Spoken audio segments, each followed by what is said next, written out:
J'ai organisé une fête d'anniversaire pour mon père, mais il est arrivé ivre avec ma belle-mère et mon demi-frère, alors j'ai fait appel à la sécurité pour les faire sortir. Mes parents se sont séparés quand je n'avais que 6 ans. Ils s'étaient mariés jeunes, mais une fois la lune de miel terminée, ils ont commencé à se disputer sans arrêt. Tous deux faisaient des heures supplémentaires pour payer les factures qui s'accumulaient et leurs prêts étudiants. L'année où ils allaient divorcer, ma mère a découvert qu'elle était enceinte. Pour des raisons que je n'ai jamais vraiment comprises, ils ont décidé de donner une dernière chance à leur mariage. C'était une grosse erreur, car mes tout premiers souvenirs d'enfance sont remplis de leurs hurlements l'un contre l'autre. Chaque matin commençait ainsi. Ma mère grondait mon père parce qu'il ne rangeait pas derrière lui et ne l'aidait pas à la maison, tandis que mon père se plaignait des talents de cuisinière de ma mère et la traitait d'incapable. Si elle préparait des pancakes, des toasts ou des gaufres, il trouvait toujours quelque chose à redire, parce qu'en vérité, il n'avait tout simplement pas envie de manger ce qu'elle faisait. Il la comparait constamment à sa propre mère et disait qu'il regrettait de l'avoir épousée. Elle, de son côté, lui rétorquait qu'elle aurait dû épouser un homme plus riche et qu'elle regrettait d'avoir eu une fille avec lui. C'était pratiquement leur quotidien. Parfois, j'essayais de faire abstraction du bruit ambiant en jouant avec ma nourriture, mais cela m'a profondément marqué, car j'ai compris qu'ils me tenaient tous les deux un peu responsables du fait qu'ils ne pouvaient pas se quitter. Mon père rentrait tard le soir pour ne pas avoir à passer du temps avec ma mère ou moi. Si elle se plaignait d'être surmenée, il haussait les épaules et lui disait que son travail à lui était plus important que le sien. Quand je voulais jouer avec lui, il était gentil pendant une demi-heure, puis s'agaçait et me reprochait d'être trop collante. J'étais juste une enfant, mais je me souviens qu'il l'a répété tellement de fois que, même aujourd'hui, adulte, j'ai peur de paraître trop dépendante aux yeux des autres. Petit à petit, la vie à la maison est devenue encore pire. Ma mère passait ses soirées à boire, tandis que mon père rentrait ivre du bar et s'affalait sur le canapé avant de s'endormir. Ils ont commencé à manquer le travail, car parfois ils ne se réveillaient même pas pour me préparer pour l'école. Les week-ends étaient les pires, j'ai passé de nombreuses nuits le ventre vide parce que mes parents étaient trop ivres ou trop malades pour cuisiner ou même commander un repas. C'était un cycle sans fin de chaos et de négligence. Je comprends aujourd'hui que ce que mes parents faisaient aurait pu leur valoir la prison, mais à l'époque, il n'y avait aucun adulte pour me protéger. Mes professeurs essayaient parfois de me parler, puis appelaient mes parents pour discuter, mais comme je ne présentais aucune marque de maltraitance physique, personne ne jugeait utile d'appeler les services sociaux. En grandissant, je suis devenue la médiatrice officieuse entre mes parents lorsqu'ils se disputaient. J'étais pourtant encore une enfant, mais je pensais que c'était ma responsabilité de maintenir la paix à la maison. Je savais ce que chacun reprochait à l'autre. Par exemple, ma mère détestait que mon père laisse traîner ses chaussettes ou sa serviette, alors j'ai commencé à les ramasser chaque jour, pensant que cela éviterait des disputes.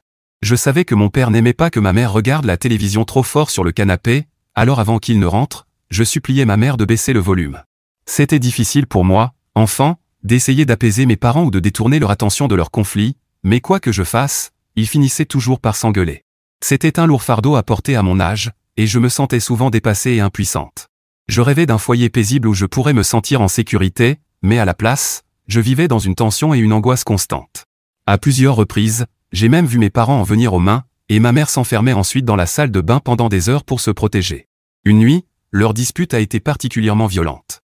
Ma mère a lancé une bouteille en verre au visage de mon père, qui s'est mis à saigner du nez. Ma mère m'a crié d'appeler le 911, et j'ai des souvenirs flous de la suite, mais je me rappelle que la police m'a interrogé au sujet de la bagarre. Finalement, les services de protection de l'enfance ont été contactés, et mes parents ont reçu un avertissement verbal, la prochaine fois, on me retirerait de leur garde. Ils ont fait semblant d'être préoccupés devant les agents, mais je doute qu'ils l'aient réellement été. Après le départ de tout le monde, ils m'ont parlé et m'ont promis qu'ils allaient devenir de meilleures personnes. Cette promesse n'a pas duré longtemps. Malgré leurs efforts pour sauver leur mariage, il était évident qu'ils n'étaient pas compatibles. Ils avaient des priorités, des valeurs et des façons de communiquer complètement différentes, ce qui créait des frictions permanentes. Je voyais bien à quel point cela les rongeait, et moi aussi. Heureusement, quand j'ai eu 13 ans, ils ont finalement décidé de divorcer pour de bon. C'était un soulagement, d'une certaine façon, de savoir que ce chaos constant allait enfin s'arrêter, mais cela marquait aussi le début d'une nouvelle période pleine de défis et d'adaptations. Je devais désormais partager mon temps entre leurs deux foyers séparés. Ma mère touchait une pension alimentaire de la part de mon père et cherchait un nouveau travail pour subvenir à nos besoins. Au début, c'était difficile pour elle, mais mon oncle, son cousin, l'a aidé à obtenir un poste de secrétaire dans un bureau où elle a travaillé plusieurs années sous les ordres d'un patron gentil et patient qui la payait correctement. J'ai rencontré ce patron et sa famille à plusieurs reprises lors de fêtes au travail, et je lui serai toujours reconnaissante de l'avoir embauché, car cela nous a véritablement sauvés, ma mère et moi, et nous a permis de payer les factures. Mon père, quant à lui, s'est enfoncé encore plus profondément dans l'alcool. À cause de cela, je redoutais les visites chez lui, car il était soit inconscient après avoir trop bu, soit accompagné d'une inconnue qu'il ramenait pour coucher avec elle. C'était extrêmement gênant et je détestais ça. Je n'avais pas vraiment le choix, pourtant, car j'avais peur d'en parler à ma mère, cela aurait déclenché une autre de leurs énormes disputes, et j'en avais assez de tout ça. Au fil des années, mon père a eu plusieurs relations sérieuses. Une année, il est sorti avec une femme pendant 1 an, l'année suivante pendant 6 mois, puis une autre pendant 3 ans avant de la tromper. J'ai remarqué un schéma dans sa vie amoureuse, il ne sortait qu'avec des mères célibataires ayant 1 ou 2 enfants. Mon père se liait très vite à leurs enfants. Il postait leurs photos sur les réseaux sociaux et fêtait leurs anniversaires avec eux. Pendant ce temps, ma mère devait lui rappeler les dates importantes de ma vie, comme mon anniversaire, qu'il oubliait parfois complètement. Il m'obligeait à sympathiser avec les enfants de ses petites amies, disant qu'ils seraient mes futurs frères et sœurs. Comme tu peux l'imaginer, je détestais cette habitude. Je comprends que mon père, célibataire, ait eu le droit de fréquenter qui il voulait, mais il faisait toujours semblant d'être un père modèle avec les enfants des autres, tout en négligeant la sienne. Je me souviens que mon école avait organisé un bal père-fille. Je soupçonnais que mon père trouverait une excuse pour ne pas venir, et, comme prévu, il l'a fait. Ma mère a essayé de lui parler, mais il a prétendu qu'il devait réparer la cuisine de la petite amie qu'il fréquentait alors. J'étais un peu triste, mais cela s'est bien terminé, car un de mes oncles, le cousin de ma mère, m'a accompagné au bal et j'ai passé un merveilleux moment.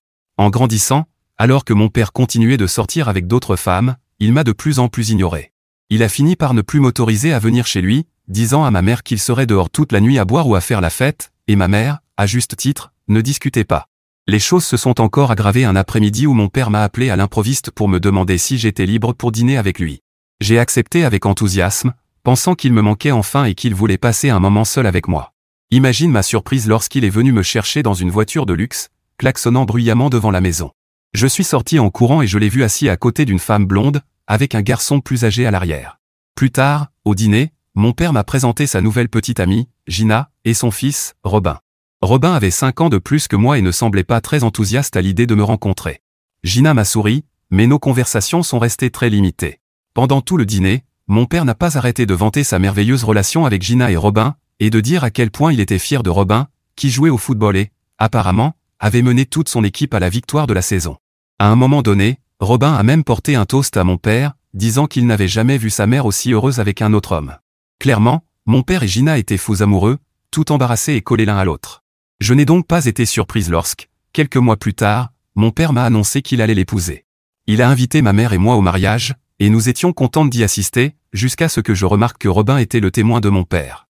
Mon père et lui riaient ensemble, bavardant comme 2 meilleurs amis. J'ai ressenti un mélange étrange de jalousie et de colère, et je suppose que ma mère a remarqué mon expression, car elle m'a serré dans ses bras. Pendant toute la cérémonie, j'ai observé mon père célébrer avec sa nouvelle famille comme si c'était son premier mariage. Pas une seule fois il ne m'a appelé pour une photo de famille. Le seul moment où il est venu me voir, c'était pour demander à ma mère et à moi si nous passions un bon moment. Je me suis senti tellement invisible, comme si je n'avais plus de place dans sa vie. Au fil de la soirée, je suis devenue de plus en plus silencieuse. Je ne comprenais pas comment mon père pouvait être si heureux et insouciant alors que j'avais l'impression que mon monde s'effondrait. Robin semblait s'intégrer sans effort dans la vie de mon père, prenant naturellement la place de son fils. Quand est venu le moment pour ma mère et moi de partir, mon père ne m'a même pas embrassé pour me dire au revoir. Je crois que c'était la dernière fois que je l'ai vu rire et danser avec sa nouvelle famille. Après cela, je n'ai plus vraiment cherché à le contacter. C'est à ce moment-là que j'ai compris que, si je ne lui envoyais pas de message ni ne l'appelais, il ne pensait pas à moi. Plusieurs mois ont passé, et même s'il continuait à verser la pension alimentaire, il ne prenait jamais la peine de demander de mes nouvelles. Quand il a été temps de choisir une université, j'ai fait exprès de choisir celle qui était la plus éloignée de la ville. Ma mère ne voulait pas que je parte aussi loin, mais moi, je voulais fuir cet endroit misérable et tous les mauvais souvenirs qu'il contenait. Ma mère m'a appris que mon père avait complètement changé de vie. Il avait trouvé un bien meilleur emploi et avait arrêté de boire. Ce n'est que plusieurs mois après mon arrivée à l'université que j'ai reçu un appel de sa part. Il m'a dit à quel point il était surpris de me voir si adulte maintenant. J'ai ri, parce que ça ne m'étonnait pas qu'il ne se soit jamais rendu compte de quoi que ce soit à mon sujet. Il m'a posé quelques questions banales, essayant de meubler la conversation, puis il s'est lancé dans un monologue sur Robin, qui venait d'obtenir un bon travail, dans la même ville que mon université, justement. Il a mentionné qu'il rendrait visite à Robin avec Gina et qu'il trouverait merveilleux de me voir aussi. J'ai dit que c'était d'accord, mais il a tellement insisté que j'ai fini par accepter. Je n'aurais probablement pas dû, mais aussi difficile que ce soit à admettre, mon père me manquait. Peu importe sa relation avec ma mère, je voulais que mes 2 parents m'aiment et me traitent comme leur fille. Je méritais d'être vu et j'espérais que mon père finirait par s'en rendre compte. Le soir où nous devions nous rencontrer dans un café près du campus, j'étais toute apprêtée et impatiente. Mais les heures ont passé, et je suis restée seule dans ce café, à siroter mon café et à fixer la porte. Mon père n'est jamais venu. Je n'ai cessé de l'appeler, mais il ne répondait pas. J'ai prévenu ma mère, qui l'a appelé à son tour, inquiète qu'il lui soit arrivé quelque chose. 3 heures plus tard, mon père m'a appelé pour m'informer qu'il s'était laissé entraîner à regarder un match de football avec Robin et qu'il avait perdu la notion du temps, voilà pourquoi il n'avait pas pu venir me voir ce soir-là. C'était comme recevoir un coup de poing en pleine poitrine, l'entendre dire cela si calmement, comme si je n'avais pas passé toute la soirée à l'attendre avec excitation après tant de mois sans le voir. En arrière-plan, j'entendais Gina et Robin discuter joyeusement, preuve qu'il était toujours avec eux. Je lui ai dit que j'avais attendu seul pendant des heures au café, et il m'a simplement répondu que j'aurais dû partir après la première heure et qu'il était désolé, comme toujours. J'étais tellement furieuse que j'ai raccroché et je l'ai bloqué.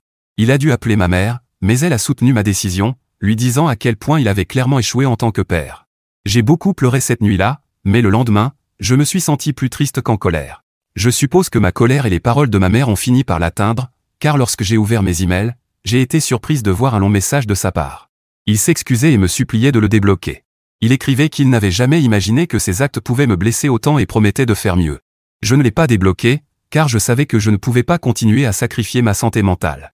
Pendant des mois, mon père a continué à m'envoyer des emails, parfois pour me souhaiter un joyeux anniversaire, ou un joyeux Noël. Je n'ai jamais répondu. Pendant ce temps, ma mère venait régulièrement me rendre visite à l'université chaque fois que nous avions une pause. J'ai appris à me contenter du seul parent qui m'aimait vraiment. En 3e année, je me suis réveillé un matin avec plusieurs appels manqués de l'hôpital et de ma famille maternelle. Quand j'ai rappelé, j'ai appris que ma mère avait eu un accident et était dans un état critique. J'ai aussitôt préparé mes affaires pour rentrer dans ma ville natale pendant la nuit. Heureusement, ma colocataire a accepté de m'y conduire, et nous sommes arrivés beaucoup plus vite que je ne l'aurais cru. Je me souviens m'être effondré en voyant ma mère allongée sur un lit d'hôpital, branchée à des tuyaux. Les médecins essayaient de me parler, mais je n'arrivais pas à comprendre leurs mots. Apparemment, ma mère était tombée dans le coma et il n'y avait plus grand-chose à faire. 3 jours plus tard, elle est décédée. Les médecins m'ont dit qu'elle n'avait pas beaucoup souffert. Je ne me souviens pas de grand-chose de ces jours-là, tout est flou. Je me souviens seulement avoir vu mon père et m'être effondré dans ses bras en pleurant. À ce moment-là, je me fichais de ma colère envers lui, j'étais simplement reconnaissante d'avoir une épaule sur laquelle pleurer. Étonnamment, mon père a pris les choses en main et s'est assuré que ma mère ait de belles funérailles. Robin et Gina ont fait de leur mieux pour m'apporter du réconfort. Les proches de ma mère venaient régulièrement m'apporter des repas faits maison pour s'assurer que je mange. Je restais allongé dans mon lit, incapable de bouger, de manger ou de dormir. Je ne sais pas comment j'ai survécu à ces jours-là, mais, avec le recul, je l'ai fait.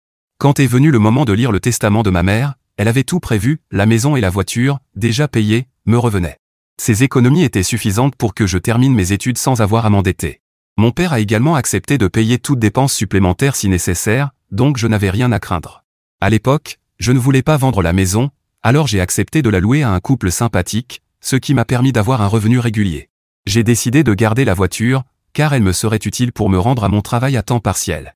Finalement, je suis retourné à l'université, car j'avais déjà manqué trop de cours. Mon père m'appelait et m'envoyait des messages régulièrement pour s'assurer que j'allais bien. C'était très difficile de continuer à vivre sans ma mère, et soudain, tout autour de moi semblait vide. Mes camarades de classe m'ont aidé à rattraper mes devoirs, et mes professeurs ont été globalement compréhensifs. Pendant cette période, j'ai appris à mieux connaître Gina et Robin, car ils accompagnaient souvent mon père le week-end pour venir me rendre visite. Pour la première fois, j'ai eu l'impression que mon père me traitait comme un membre de la famille, il m'emmenait à des matchs de football et à des dîners. Au début, je ne voyais rien de négatif chez Gina. Mais avec le temps, à force de passer du temps avec elle et mon père, j'ai remarqué qu'elle pouvait être assez critique et dramatique. Elle se disputait avec mon père comme une adolescente et se mettait en colère s'il ne faisait pas les choses exactement comme elle le voulait. Par exemple, si nous revenions d'un match et qu'elle voulait manger une pizza alors que nous voulions tous des hamburgers, elle restait assise dans l'allée, boudeuse, refusant de rentrer tant que mon père n'acceptait pas de commander une pizza. Si mon père refusait ou se plaignait du montant qu'elle dépensait pour ses ongles et ses cheveux, ce qui, soit dit en passant, était énorme, elle menaçait de divorcer. Elle faisait aussi des remarques désobligeantes sur les vêtements d'autres femmes, lançant des insultes à la légère. Cela me dérangeait beaucoup, car en tant que jeune femme, je ne voulais pas juger ou rabaisser d'autres femmes pour leur tenue. Puis elle se vantait d'avoir été la fille populaire au lycée et affirmait que les filles d'aujourd'hui ne lui arrivaient pas à la cheville. C'était tellement gênant que je devais me mordre la langue pour ne pas répliquer, je me contentais d'acquiescer. Quand Robin a eu une petite amie, Gina est devenue encore plus désagréable. Quand j'étais invité à un dîner de famille où Robin venait avec sa copine, Gina passait tout le repas à lui poser des questions déplacées et intrusives, comme combien d'hommes elle avait fréquenté ou si elle utilisait des préservatifs, sous prétexte que, selon elle, les femmes cherchaient à piéger son fils.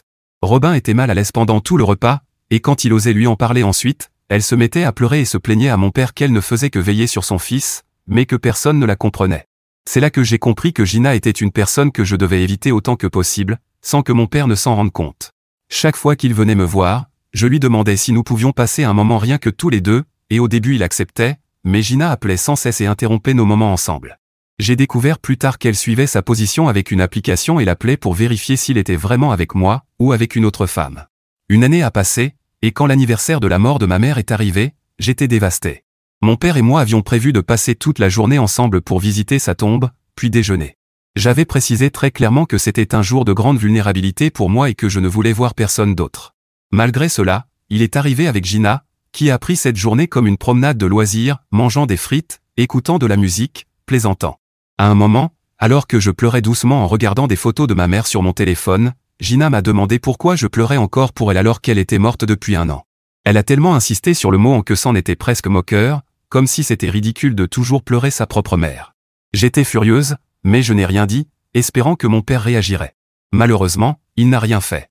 Quand nous sommes arrivés sur la tombe de ma mère avec les fleurs que j'avais achetées, Gina a refusé de sortir de la voiture et a dit à mon père et à moi de faire vite parce qu'elle ne supportait pas la chaleur. Je me souviens avoir pensé, à quoi bon venir si c'est juste pour se plaindre? Elle n'a pas voulu rendre hommage à ma mère, et elle ne nous a même pas laissé le faire tranquillement. À peine 5 minutes plus tard, elle appelait déjà mon père pour lui dire de se dépêcher. J'ai abandonné et je suis retourné à la voiture en silence. Quand l'heure du déjeuner arriva, Gina décida qu'on mangerait chinois, parce que c'était sa nourriture préférée, même si ni mon père ni moi n'en étions fans. Comme d'habitude, mon père céda. Dans l'ensemble, la journée allait complètement à l'encontre de ce que j'avais espéré. Je mangeais à peine au buffet chinois, et Gina dut le remarquer. Elle me demanda si quelque chose n'allait pas, mais je secouai la tête, préférant rester seul avec mes pensées. Alors, Gina se mit à me critiquer, disant que je gâchais l'ambiance de toute la journée. Elle alla même jusqu'à dire que si elle mourait un jour, elle ne voudrait jamais que son fils Robin soit aussi déprimé et morose devant les autres. À ce moment-là, je ne pus plus contenir ma colère et explosai dans un discours où je lui dis qu'elle n'avait aucun droit de me dire comment gérer mon deuil, puisque c'était ma mère que j'avais perdue. Et je ne m'arrêtais pas là. Je lui dis que si elle pensait vraiment que je gâchais l'ambiance, alors elle aurait mieux fait de rester chez elle, parce que tout ce que je voulais, c'était passer du temps à pleurer ma mère et à parler avec mon père. Mon père et Gina semblèrent choqués par mon éclat, et je me sentis gêné, alors je sortis du restaurant pour prendre l'air. Plus tard, mon père sortit, l'air grave, et me dit que, même s'il comprenait mon point de vue, je devrais être plus conciliante envers sa femme, qui avait sacrifié toute sa journée pour être là avec moi.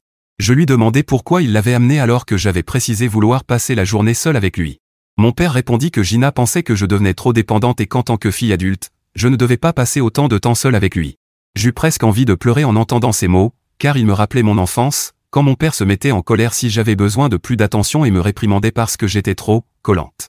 Je ne sais pas si ce jour-là j'étais vraiment dépendante, mais je savais que ma mère, elle, ne m'aurait jamais fait me sentir coupable de pleurer. Le trajet du retour fut silencieux, et Gina refusa de me parler, même si j'essayais de m'excuser. Quelques jours plus tard, mon père m'annonça que Gina était toujours furieuse contre moi à cause de mon comportement. Il me demanda si je pouvais aller chez eux pour lui présenter mes excuses, comme il faut, autour d'un dîner, car tout cela était, selon lui, de ma faute. Il ajouta qu'il se disputait sans arrêt avec Gina depuis que je l'avais humiliée en public. Une vague de rage m'envahit à cette suggestion, et je refusai catégoriquement. J'insistais sur le fait que les réactions de Gina étaient immatures et que je m'étais déjà excusé sur le trajet du retour. Je lui dis que si elle persistait dans ses enfantillages, je ne voulais plus en faire partie. Malgré les efforts de mon père pour me convaincre, je restais ferme. À partir de ce jour-là, ma relation avec Gina ne s'améliora jamais. Je ne sais pas ce qu'elle raconta à Robin, mais lui non plus ne voulut plus me parler. Mon père fut le seul à continuer à venir me voir à certaines occasions, comme à ma remise de diplôme ou lorsque j'obtins mon premier emploi. Il me supplia encore et encore de m'excuser auprès de Gina, disant que nous pourrions redevenir une famille normale, mais je n'ai jamais cédé. Au fil des années, Gina et moi avons continué à ne nous voir que lorsque c'était absolument nécessaire, et nous nous ignorions autant que possible quand nous étions dans la même pièce. La douleur d'avoir perdu ma mère me hante encore, mais je suis une adulte maintenant, et je sais mieux gérer mes émotions. Finalement, après avoir obtenu mon diplôme, j'ai vendu la maison de ma mère et acheté un petit appartement dans la ville où je travaille actuellement. Je garde contact avec la famille de ma mère autant que possible. Je sors aussi avec mon petit ami, Harry, et nous sommes très heureux ensemble. Mon père l'a rencontré plusieurs fois, et ils s'entendent bien autour du golf et du foot. Tout allait bien dans ma vie jusqu'à ce récent incident. Mon père allait avoir 50 ans, et comme c'était un cap important, je voulais lui organiser une fête d'anniversaire. Quelques semaines avant le grand jour, je lui ai demandé s'il était d'accord, et il était ravi, il m'a dit qu'il voulait venir avec Gina et Robin et qu'il espérait que cette fête pourrait aider à réparer nos relations. J'ai hésité, mais je ne voulais pas me disputer avec lui encore une fois, alors j'ai dit que, puisque tant d'années avaient passé, j'étais ouverte à cette idée, et que Gina aussi, apparemment. Après tout, c'était sa fête, il pouvait inviter qui il voulait. J'ai tout planifié et tout payé dans un restaurant chic, il ne leur restait plus qu'à venir bien habillés. Cet après-midi-là, Harry et moi fûmes les premiers à arriver sur place, tandis que mon père, Gina et Robin arrivèrent avec 1 heure de retard. J'avais appelé mon père plusieurs fois, mais il ne répondait pas, donc je me doutais déjà qu'il y avait un problème.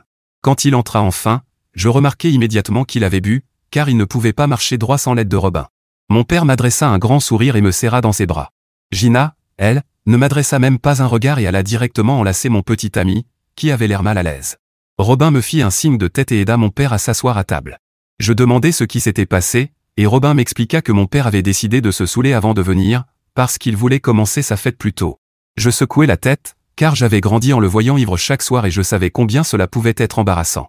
Gina éclata de rire en voyant mon expression et lança fort que je devais me détendre, que mon père s'amusait. Mes yeux se plissèrent en entendant ça, car c'était un restaurant assez cher, et si mon père commençait à se comporter de manière gênante, comme il le faisait souvent en étant ivre, on risquait de se faire expulser. Quand le serveur apporta les plats principaux, mon père était tellement ivre qu'il ne parvenait même plus à tenir sa fourchette correctement. Harry et moi essayions simplement de nous concentrer sur notre repas pendant que Gina et Robin riaient et se moquaient de lui. Quand on servit le vin, mon père continua à boire, ce qui le rendit encore plus ivre, même si je ne cessais de lui dire d'arrêter. Soudain, il se leva et annonça bruyamment qu'il voulait porter un toast. À contre-cœur, je levai mon verre tandis qu'il commençait à dire à quel point il était reconnaissant de fêter ses 50 ans entouré de sa merveilleuse famille, et combien il se sentait chanceux d'avoir Gina et Robin dans sa vie. Mon cœur se serra quand il poursuivit, affirmant que la meilleure décision de sa vie avait été de divorcer de son ex-femme, ma mère, parce que cette femme le rendait fou. Gina éclata de rire en entendant ça, tandis que je le foudroyais du regard. Il continua en disant que rencontrer Gina et l'épouser avait sauvé sa vie, parce qu'avant elle, sa vie était vide. Pendant ce temps, Gina et Robin souriaient et l'applaudissaient comme si c'était acceptable de dire ça devant moi. Comme si cela ne suffisait pas, mon père se tourna ensuite vers moi et ajouta que la plus grande erreur de sa vie avait été d'épouser ma mère, parce qu'il était resté coincé avec elle toutes ces années après qu'elle soit tombée enceinte de moi. Puis il éclata de rire et lança, en plaisantant bruyamment, que je pouvais le laisser tranquille ce soir, pour qu'il puisse célébrer son anniversaire avec sa vraie famille, car il voulait que son nouveau chapitre ne laisse plus de place à ses erreurs du passé. En entendant cela, Robin et Gina éclatèrent de rire comme si c'était la blague du siècle. Je pris une grande inspiration et sus que je ne pouvais plus le supporter, alors j'appelai le serveur et lui demandai d'appeler la sécurité. Le serveur n'hésita pas, car les paroles de mon père s'entendaient dans toute la salle. En quelques minutes, 2 agents de sécurité arrivèrent à notre table, leur présence attirant l'attention des autres clients. « Désolé, monsieur, mais nous allons devoir vous demander de partir », dit l'un d'eux fermement en désignant la sortie. Le visage de mon père devint rouge de honte en comprenant ce qui se passait. Il balbutia des protestations, me demandant d'arrêter les agents, mais je restai impassible, les yeux fixés sur lui.